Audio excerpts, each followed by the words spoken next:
家我哋喺度青山寺嗰度捉緊呢啲流浪狗啦。邊日醫唔見好啊？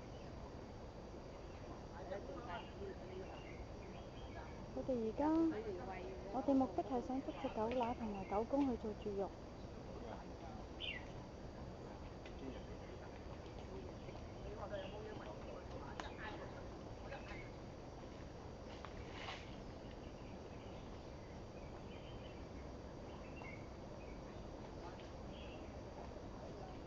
需唔需要再擺多啲糧食入去呢？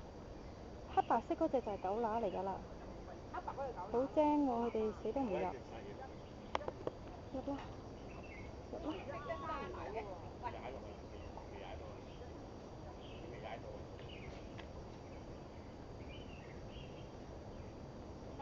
食晒都入，都唔識閂門嘅，閂唔到門，都閂唔到嘅。唔夠靈敏啊！係咪頭先我整過？係啊，唔夠靈敏啊！食完嘢就走咗啦。唔係，等佢試多幾次啊！佢搭嗰度可能閂唔到門。啲狗仔就入去咗啦。但係呢個衰嘢唔係知係狗仔喎，你去閂門嗰時佢會走翻出嚟。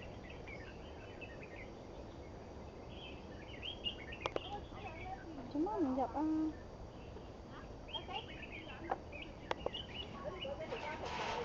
定係擺入角落頭嗰度。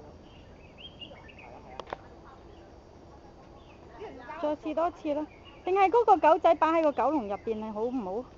唔係啊，擺籠狗籠入邊冇用㗎，佢頂住㗎咋。哦，即係生唔齊。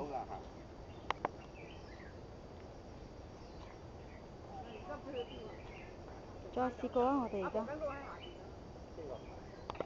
我話呢啲狗啊，原本阿婆養嘅，後尾阿婆死咗，而家變咗流浪。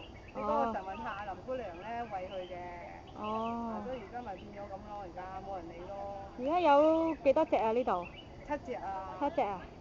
仲有爸爸媽媽喺度啊。即係總共幾隻啊？9隻咯。9隻啊？遲啲由呢隻生㗎啦。一網打盡，希望今日。係啊，捉到就係啦。你攞去我哋嗰度佛堂擠住先啦。狗仔。飯拎出嚟俾佢先食先啦，禮拜。2個月先有啊。係啊，乖乖啦，琪琪，帶佢翻屋企啦，好唔好啊？幾個月啦，3隻貓喎，3隻貓個蝦。